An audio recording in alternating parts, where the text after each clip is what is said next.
Please be turning your Bibles to Matthew 16. Matthew 16. I'd like to read verses 21, 22, and 23. Matthew 16, verses 21 through 23.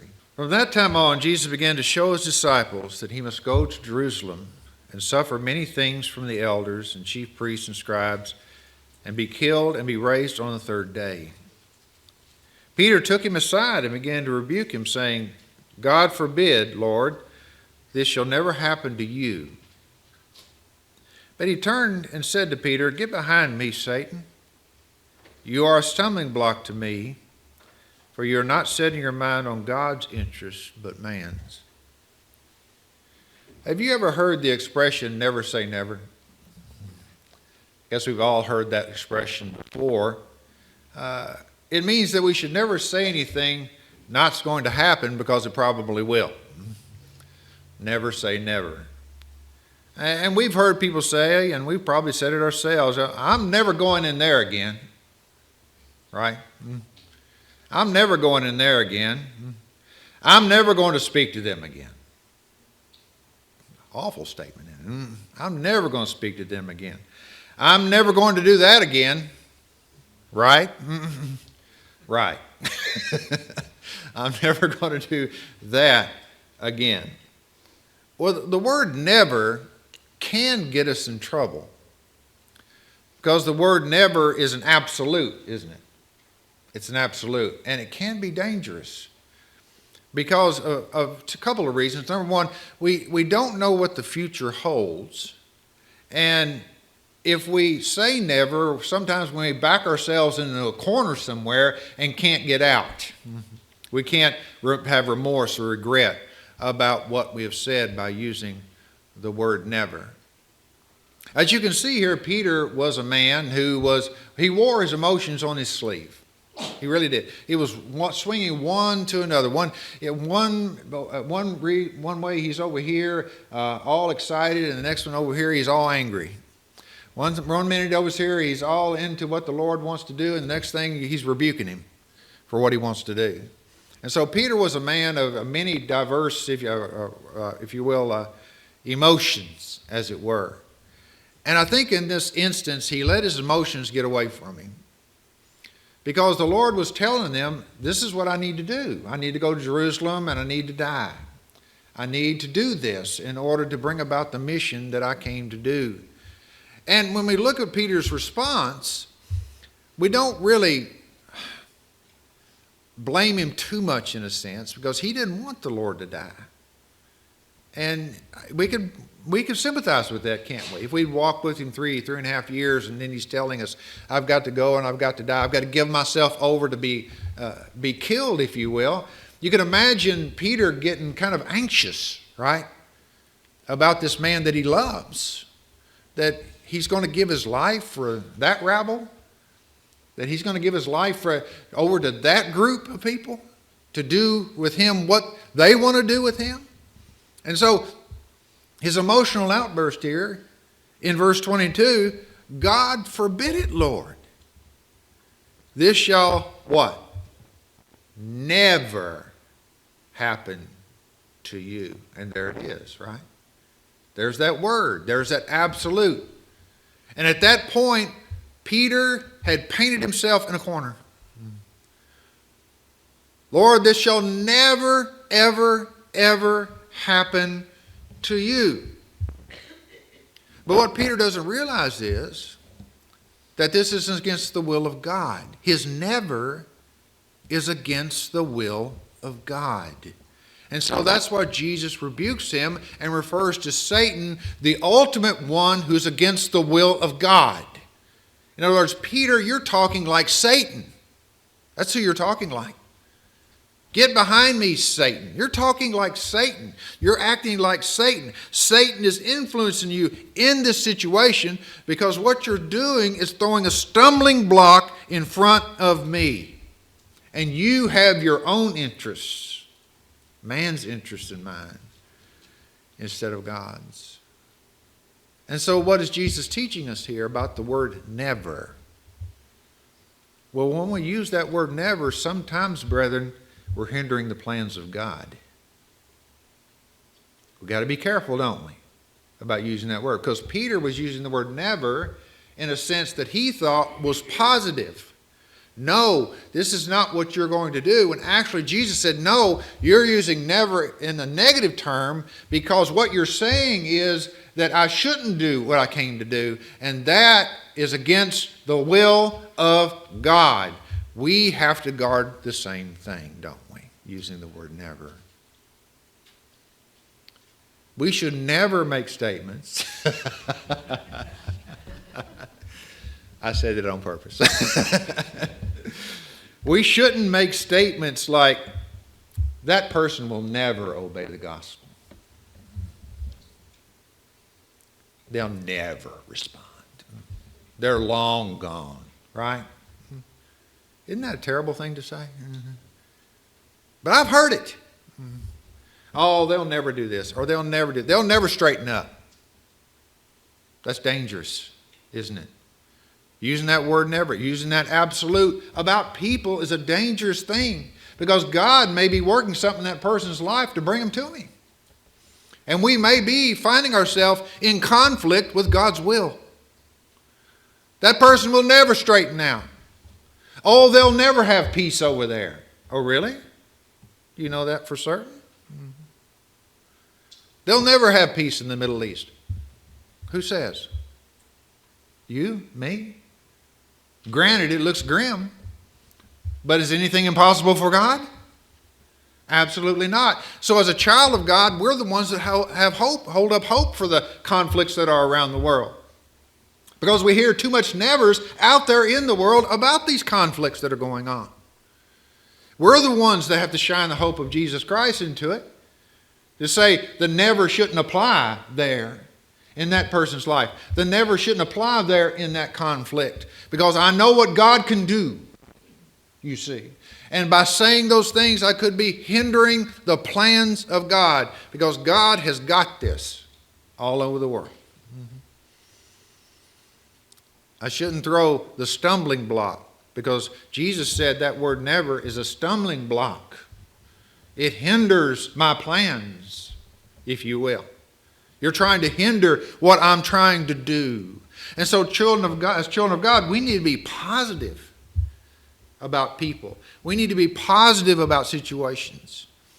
Because God, the God who created all things, can do anything. And so when I say that, I'm doubting God. If I say about a person, oh, they'll never do this, they'll never straighten out, I'm doubting God. I'm doubting what God can do in that person's life. Or they'll never straighten out this, they'll never have peace over there, and they'll never do this, and they'll never do that. I'm doubting God. Am I not? Because God is the one that works in those things. And then if I go to prayer and I ask God for help in those situations, or turn a person's life, is He going to listen to my prayer if I've got the nevers? He's not going to listen to me. Well, you don't have faith in me. And so the child of God never goes in the nevers. I said it on purpose again. We don't use those statements about people. We don't use those statements about things that are going on in the world, or shouldn't. Right? Because God is working in this world. Let's turn over to Mark 14. Let's look at another incident here in Mark 14.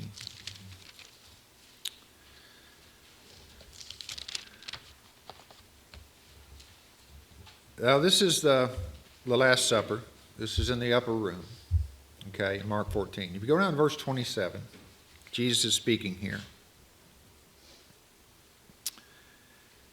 And Jesus said to them, well, they've gone up to Mount of Olives, and Jesus said to them, you will all fall away, because it is written, I will strike down the shepherd, and the sheep will be scattered.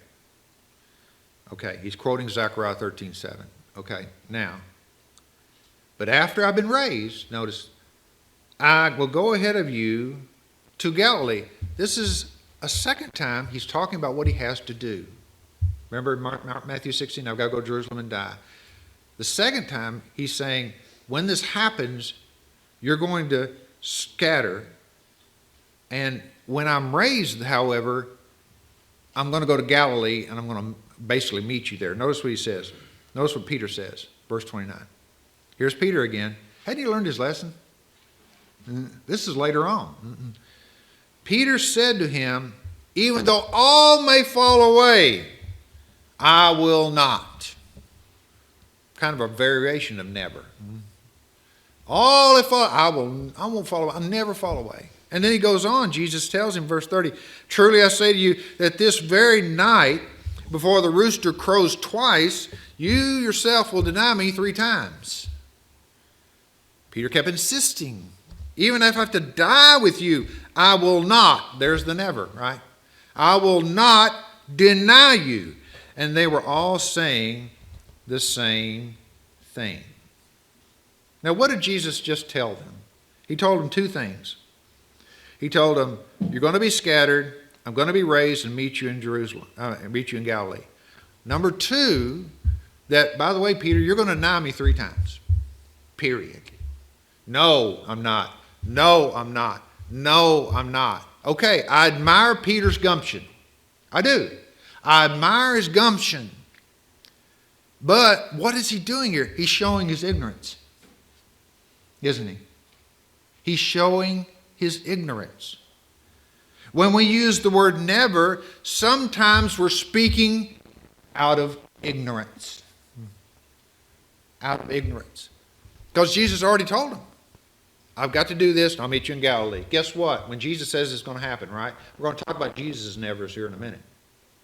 And secondly, by the way, you're going to deny me 3 times. Now, I'm going to give Peter a little break here. I'd probably act the same way. I'd probably say similar to the same thing, wouldn't you? But I've been ignorant too, right? Have you been ignorant? We've all been ignorant in something, right? Especially with the nevers, if you will. If you, for example, oh yes, I know everything about that. I'll never, I know all about that issue and this, and no one can tell me different. And that's denying. That's a never, there, guys. How many times when we thought we've known about something, we found out that we didn't know? Uh-oh, I'm by myself. We've all been in those situations where, I was dead wrong. Right? I was dead wrong. You see, in this situation, Peter was dead wrong, wasn't he? Even though he professed, even though he used, if you will, a derivative of the never, he was dead wrong. But we got to be careful, brethren, as Christians, of anybody really, of using the word never, because we could be speaking in ignorance. We could be speaking in ignorance. Oh, we may have some information about something. We may know about certain things and so forth, but we should never go to the extreme of never. You can't teach me anything new about a certain situation, or you know how to do a certain job, or you know how to do a certain thing. Oh, you can't teach me anything new. Oh, yes, we can. We can be taught something new, no matter how much of an expert you are. And when it comes to the Word of God, I have arrived. Really? Help me up there where you are. I have arrived. I've got all the answers. I know every... Yeah, right. Only the Lord had all the answers. We're still striving, aren't we? We're still climbing. We're still trying to get there, you see. And so we should be very careful in using the word never, because it could be out of ignorance. Turn over to Matthew 24. Matthew 24. Look at one more here along these lines of examples. Matthew 24. Let's go down to verse 36. Matthew 24 is this famous sermon by Christ concerning the end of the Jewish dispensation in parallel with the end of the world. And he used the illustration of those in the days of Noah. Matthew 24, let's go down to verse 36. Jesus speaking. He says, "But of that day and hour no one knows, not even the angels of heaven, nor the Son, but the Father alone.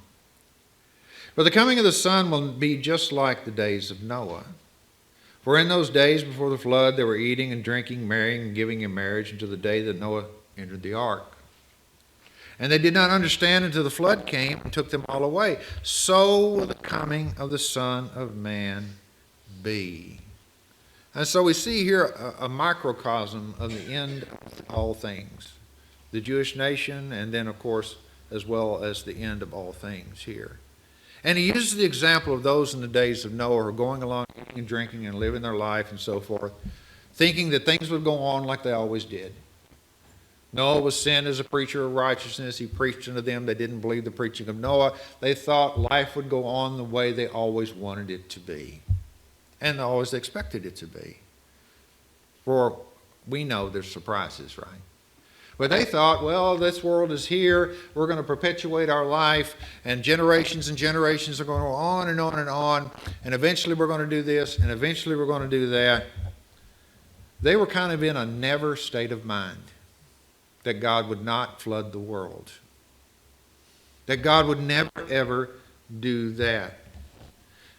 But when people, in general, when we use the word never in these kind of connotations, we may not know that the end is right around the corner. People in Noah's day didn't think it was around the corner. They thought it would never happen. But there are people in the world, well, the Lord's never going to come back. The Lord's never going to do what he says he's going to do. And when we say things like that, when people say things like that, oh, it's going to be a long time, it might be in 2 seconds. I don't know. And Jesus said only the Father knows, right? And so we have to be ready every moment. We can't say, well, it's going to be sometime in the future. We can't live like that. Christianity is a today religion. It's an everyday. It's Sunday religion. And then tomorrow, Christianity is a Monday religion. And then Tuesday, it's a Tuesday religion. Why do you think the New Testament always emphasizes one day? Give us this day our daily bread. Why do you think over and over again Jesus emphasizes seize the day? This day. Over and over again. Because what that does is it puts the onus on us to take care of the day and leave God, let him take care of the future. And so I have faith in God that tomorrow's going to come, but I also have faith in God that he's got tomorrow. And so what I've got is right now. And I don't know when he's coming back again. We've got a world out there that denies Jesus Christ is coming back. Oh, he's never coming back. He's coming back. Oh, he's coming back. And we need to live our life as if he's coming in 5 minutes. Or whatever. Just using that as an example. Every single day. We've got today. We don't have tomorrow. And so we live for God for today. And glory be unto God if you came back right now. And glory be unto God if you come back in 1,000 years. I don't know. But we should be careful of that. We must be prepared for that day, if you will. And make things right before the fact. And be ready to go. And it's sad that many people will not know until it happens. That's sad. That's sad. And so we must be ready. And each day we must be ready to change our plans in lieu of the will of God and what he wants us to do this day. Have you ever made these intricate plans about something? I don't know what. A job, vacation, about something you're going to work on. And guess what? I'm going to do this on Monday. And I'm going to get this done by Wednesday. It's okay, but isn't what James says important? Let's turn over to James chapter 4. Isn't what James says important when we make these plans? Turn over to James chapter 4. Go down to verse 14. James 4 and verse 14. You don't know what your life will be like tomorrow. You're just a vapor that appears for a little while and vanishes away. Instead, you ought to say, if the Lord wills, we will live and not do this and that. But as it is, your boast in your arrogance. All such boasting is evil. You see, the boasting here is taking God out of the picture of these plans that they've made. Like in verse 13, they made a lot of plans up here.